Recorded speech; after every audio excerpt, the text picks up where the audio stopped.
My name is Roctavia. I am the rock news correspondent U.S. For a little blog called Rock News UK. And I am here with Der Miss. How about you guys go ahead and introduce yourselves to your international audience here in the U.S. Hello, we're Der Mist. I'm Craig. And I am Ali. Thanks for joining us today, guys.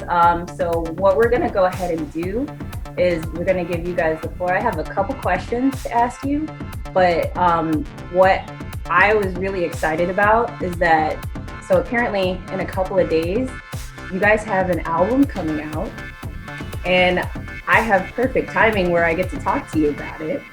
So I'm really excited about that. I know you guys had a couple singles drop and you had some radio play.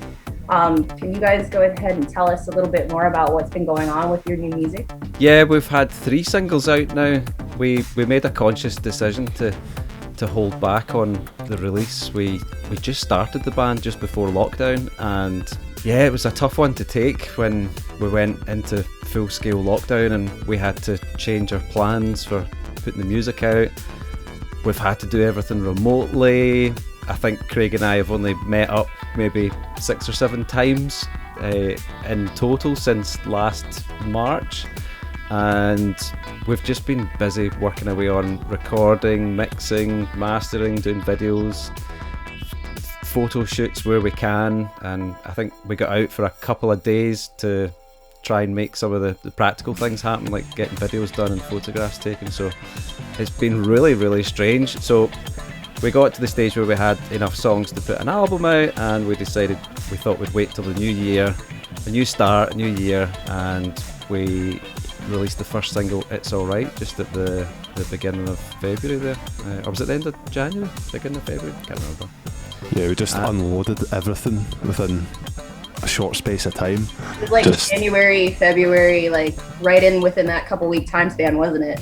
Yeah, just every Friday we've had a release for the last month or so, and obviously this week we've got the album coming out, which is the kind of high point, hopefully, and really excited to give everyone a full picture of what we're all about, because I feel like the singles we've released, we love them, but I think there's so much, we've got so much more to offer that's on the album, and loads of different sounds and stuff going on, so looking forward to getting out.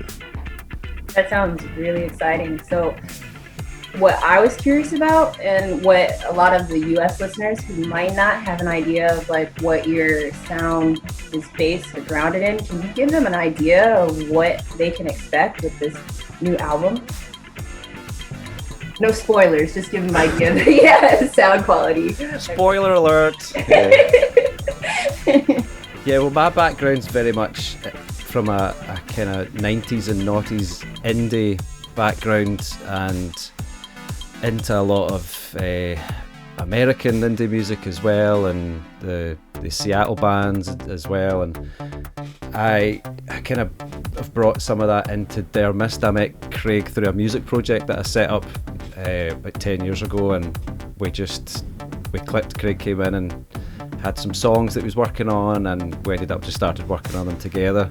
So we've been in bands together in the past, but this was like a new thing. We wanted to bring a different sound to this music and this lineup. So it's definitely got influences of indie rock, but it's also got some heavy synth R&B elements to it. We like a lot of different styles of music, so that we think that comes across in the album. Yeah, I think it's really diverse. There's everything from EDM to rap to funk to just straight up pop. I think there's something in there for everyone, and I think that I would describe it as being modern but really nostalgic and drawing on a lot of sounds that you already know while still being fresh. I feel like I'm gonna geek out here a little bit. I'm really excited to hear like all these descriptions. As we know, like I hate to bring up some like kind of things people might still be kind of sore or soft on, but Daft Punk just announced that they have separated. Did you guys have any influence from this group at all? Daft Punk is one of our go-to bands. I think we both had a love for Daft Punk. We relate to them because there's two of them and there's two of us. Yeah, exactly. Like I was They're so passing the excited torch to like on. hear from That's what it guys. is. Couldn't wait, yeah. Yeah, we're gonna fill the void. I wish. Yeah, I think obviously they've not released any new material for a while, and I think it was still a shock to hear that they had decided to call it a day, and quite kind of emotional as well. And Yes. I remember when their first material came out, and I really like a lot of electronic and synth music now, so Daft Punk have been a big influence to me getting into more of that style of music. And yeah, you're dead right. I think that is a band that we've been influenced by, and not overly influenced by that on this album, but I think there's shades of it in there. They played a festival in Scotland called Rockness, which is a very small festival. Yeah. And I always remember people talking about it, oh, Daft Punk played Rockness, and you're like, thinking back how small a festival that is for them to play, the people that were there must have been like, wow, you know. Like I remember a couple of years back, I wasn't able to make it, but they played Lollapalooza. Yeah. And I think that had to have been the most influential like EDM live set. I think it set the tone for a lot of the festivals that came after it, for like what they based how they're going to operate their festival and like what experience they wanted from it. And it was groundbreaking. It kind of set the tone for everything. Kind of grew up with them, grew up listening. I listened to all sorts of music. So when you guys said that, you know, your new album and your sound is diverse and you draw from so many different types of background, like R&B, and like you have some heavy synth coming in and stuff like that. Like I love hearing that. I love hearing like where your inspiration comes from, specific artists, like music that your fans and your fan base and people who are discovering you can grow with. My influences are bands like LCD Sound System, Goldfrapp, Kraftwerk, Talking Heads, New Order, that type of thing. And Craig's got a whole other range of influences. Yeah, everything from David Bowie to Grimes or Kendrick Lamar, all the 90s hip hop as well, Biggie Smalls, all that stuff. I love it. That's what gives a group or a musician a lot of staying power. To have a diverse, broad scope of like, to be open to sounds, to be open to listening to things, to be open to like expanding where you're heading. That's what keeps everything fresh. Yeah, it's funny you should say that, because a big thing that we discussed when we started the band was we wanting this project to last, and we're going to come back with as much material as we can every year. You know, we're going to try and put stuff out. Might not be every year, we'll see how it pans out, obviously with all the stuff that's going on now, but that was a big thing for us, was let's build stuff that's hopefully timeless, you know, we can go back to it and not cringe, but also stuff that, you know, we can work on and we can grow and develop. Yeah, I've been in some bands in the past that I've had some levels of success, but even from a musical point of view, I was never really happy with some of the recordings or the sounds that the bands were going in. And I've recorded in some great studios in the UK, and I just always felt there was something missing from probably what I wanted to hear in the music, and also just from a technical point of view and a sonic point of view. So I've got into a lot of production, and the music project that I work with, I'm quite involved in recording techniques, and I love sonics and audio. I just love it, and I think it's been really interesting because this is the best sound. I'm more excited about this than any other music project I've done in the past, because it's the type of music I've kind of always wanted to make, and it's weird that it's become at a time when we've been so restricted that you can't go into studios, you can't rehearse, you can't just hang out. You know, it's been in a really strict environment where we're sending mix files to each other, you know, and then working on them when we can, and then sending them back, and doing this as well, doing video calls, just hanging out, doing video calls, listening to live gigs and things like that. It's and doing the Dermist Mondays, doing the YouTube channel. has kind of got us through lockdown, to be honest. Yeah, I was really impressed when I was scrolling through a lot of stuff, how busy you guys actually seem and how well you seem to be processing the time that we are kind of forced to be away from the world here right now. Tell us more about your kind of side projects and like the podcasts that you guys have going on. The idea was initially, this is before lockdown, we said let's document our journey as a band. So in the past, when we played in different projects, we noticed how the music industry, sometimes it isn't all it's cracked up to be. You know, when you're playing those small venue gigs and it's pay to play and all these kind of things, you need to buy your own tickets, and if you don't sell 50 tickets, you owe the money and things like that. We wanted to document all that and film it, but we haven't even played a gig yet. So we've had to come up with all this content because we'd made a commitment to doing a weekly video chat, which has been the greatest thing ever, because that has led to us working on stuff after we've done the video, you know. The output that we've had because we've made a weekly commitment, it's became like a almost spiritual meeting, you know. You just know it's looming over you every week. When it gets to Monday, the video's going to come out, and yeah, it's been great. I wasn't so confident at the beginning. I kind of thought, I don't think we're going to be able to keep this up. There's no way, with work and family and we still think loads that. of other things going on. I know I still say that. I'm like, oh no, I've got a video to do.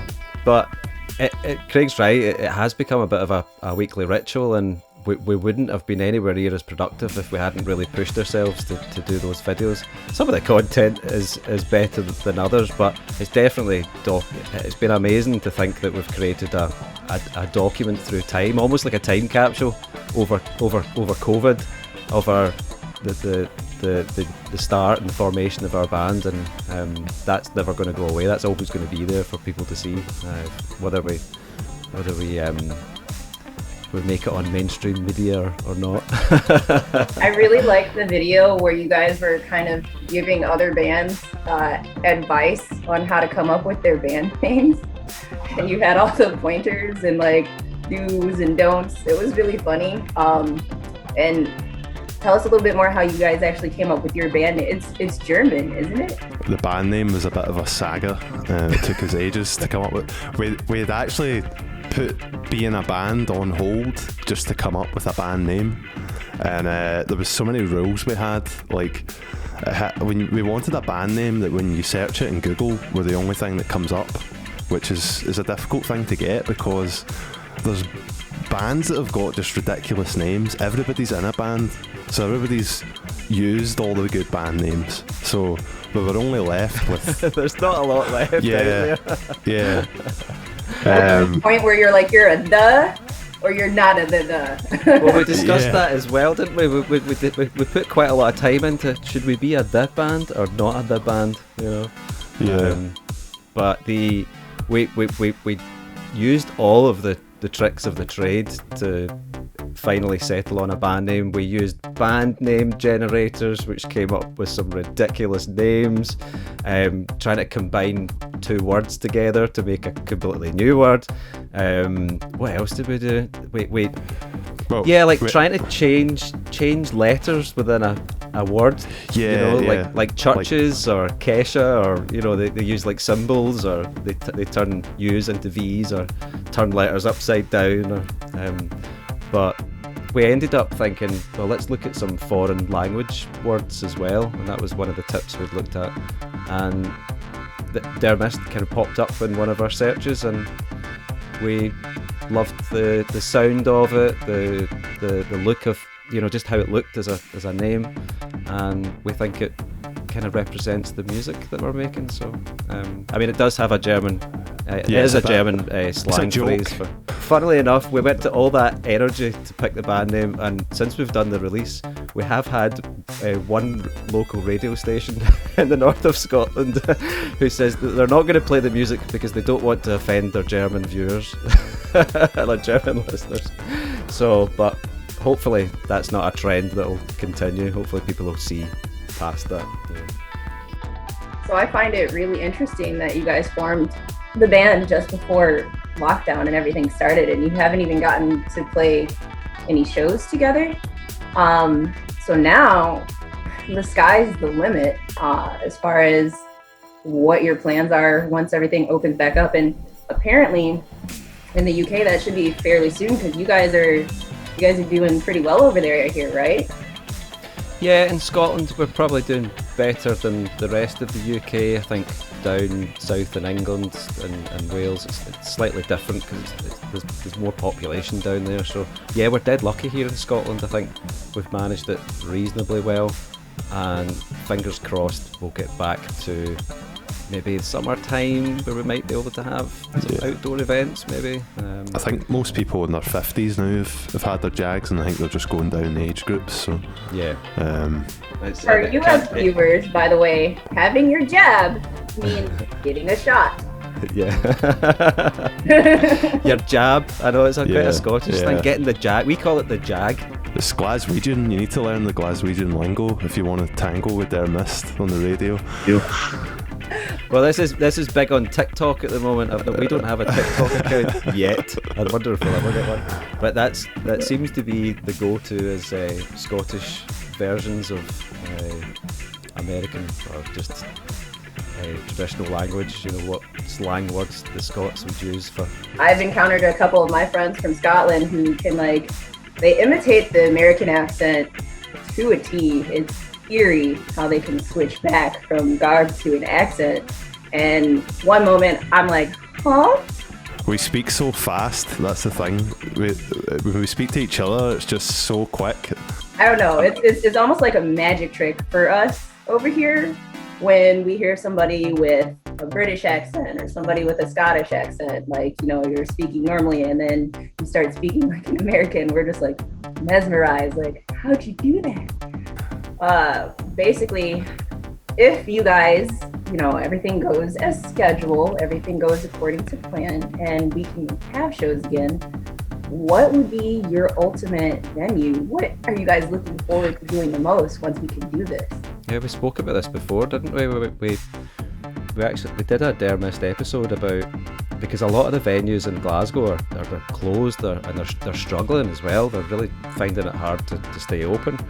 There's so many amazing venues that have hosted some incredible gigs over the past, and just locally to us there's venues like King Tut's and Nice and Sleazy's. I mean, that sounds exactly that is exactly what it is. It's a basement. Yeah. I love those tiny little corner hole wall Sticky venues floors. where they're writing on the wall and you're just like, what just happened to me? But I love it.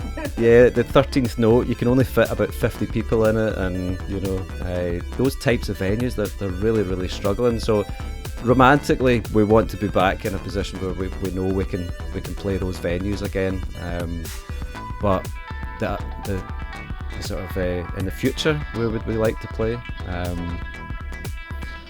It's a good question. Headline Glastonbury. That's got to be want that one on the CV. Glastonbury's an amazing festival. I was fortunate enough to play Glastonbury with a previous band, and it's an amazing experience. And they've got a pyramid stage. Go back to the Daft Punk story, you know. Yeah. They created their pyramid stage for touring, and Glastonbury's got the very famous pyramid stage, which would be a fantastic place to play. But like you're saying, there's some amazing festivals in America. Maybe we can get over there one day. It would be happy to have you guys come over here and show everybody what you got. There's plenty of festivals out here where you guys probably take off, hit the ground running, just blow up, become really big. It's a shame we can't drive over there. I've got a killer camper van that I did myself out of an old transit van, and would love just to be able to fling the guitars and amps into the van and drive over. Are you reading my mind? Route 66. I wanted to do that so many times. It would be easier, so much easier to just throw all your gear, go to a gig. Sell that house. I love how you guys were mentioning playing smaller venues. There's a lot of kind of grassroots campaigns out there for the struggling tiny venues who are, just not doing so hot. Like, what is it? Hashtag I love live. And like for us over here, we have Save Our Stages, smaller things. Like, so it's really honorable. I love, that was one of my most favorite answers because it's a cause after my own heart, because there are so many huge groups that got their start in those tiny little clubs and those tiny little gigs, the small shows. They're super important, super important. I have to say that there's nothing better than when you go to a small gig on a whim or whatever, or you just think, oh, let's just go to a gig tonight, and then you get blown away in a small venue and you're right at the front, it's hard to beat that. Well, interestingly enough, the last gig we went to see before lockdown was in a place called Broadcast, which is right next door to Nice and Sleazy's. So we've got, what have we got? What's on that street again? We've got Sucky Hall Street, which is one of the main thoroughfares in Glasgow, and on that street at one end there's about 5 venues. There's Broadcast, there's Nice and Sleazy's, there's Box, there's the Garage, I'm sure there's a couple others. But we went to see is he from Holland? No, he's from Sweden. A Swedish artist called Sir Was, and I had stumbled across him. I think I was going to see the Support Act. I think that's what it was. Yeah, we're going to see the Support Act. The main band was this band called Sir Was, and I said to Craig, do you fancy going? And we just went along. It's a venue that only holds, maybe, you're lucky, I don't even think you get 100 people in there. I think maybe about 80 people. And quite lo-fi on record, their sort of sound is quite lo-fi, but when they played live it was absolutely mind-bending. It was like one of the best gigs I've ever been to, and in such a small venue. I'll never forget that. And weird that it was the last gig before lockdown. So if, when everything pans out, you could collaborate with anybody, are there anybody or any group in particular that you have on your radar that you would love to collaborate with? Well, we're getting some remixes done. We already have heard a remix of It's Alright, which was our first single, and it's going to be in collaboration with a Glasgow-based artist, kind of a bit like Daft Punk. Wears a mask, wears a visor, so nobody really knows who he is. But he's doing a remix of It's Alright, so that's a collaboration that we're working with at the moment. But I don't know, who do you think, Craig, for future collabs?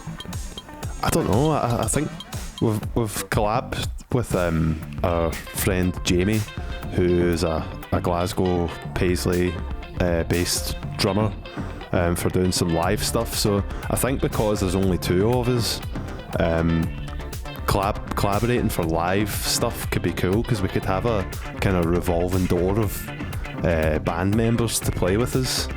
So it'd be quite cool to get some different people singing or playing keys with us or whatever, changing the sound up for the live style thing. But it's hard to say names. I think we just need to put the feelers out and see who's people who are into it and get involved when the time comes. Yeah, Jamie plays in a great band called Bad Mannequins, another 2-piece Glasgow band. You should go and check those guys out as well. Give them some love. That was good. Yeah, I'll... Maybe it's the register thing. Maybe I need to keep it low. Yeah. Maybe I need to keep it low. Yeah. I do have one last question before I jump off with you guys. It's kind of an off-the-cuff question. I like to bring a little levity into everything, and I ask like my weird closing questions. So if you could have any kind of superpower in the world, anything at all, what would your superpower be and why? That's a good one. Mine would be to stop time. I'd love to just stop time and just go around and look at things in the world and do all the things I want to do, and then just go poof, back to reality. A superpower, probably similar to Craig's. I'd probably have time travel. Time travel would be very useful. You could fix a lot of the world's problems with time travel, I think. Immortality would be good as well. That's the Highlander coming out in you. The Highlander. Yeah. Well, those were amazing answers and very honorable too. I just want to take the time out to thank you guys so much for giving Rock News UK your time today. We really appreciate you guys. Again, my name's Roctavia, and I am here with Der Mist out of Scotland. So thank you guys again for your time. And is there anything else that you would like to leave your U.S. and the rest of the world with before we head out? Please go and check out our debut album. It's self-titled Der Mist. It'll be out this Friday the 26th. 26, yeah. Available on all good streaming platforms, Spotify, Apple Music, Tidal. We're a big fan of Tidal. They do good things over on Tidal. Be sure to check out the Facebook channel and give us a like, a share. But what we really like is when people contact us and send us messages, and we hook up and do things like this. Woohoo!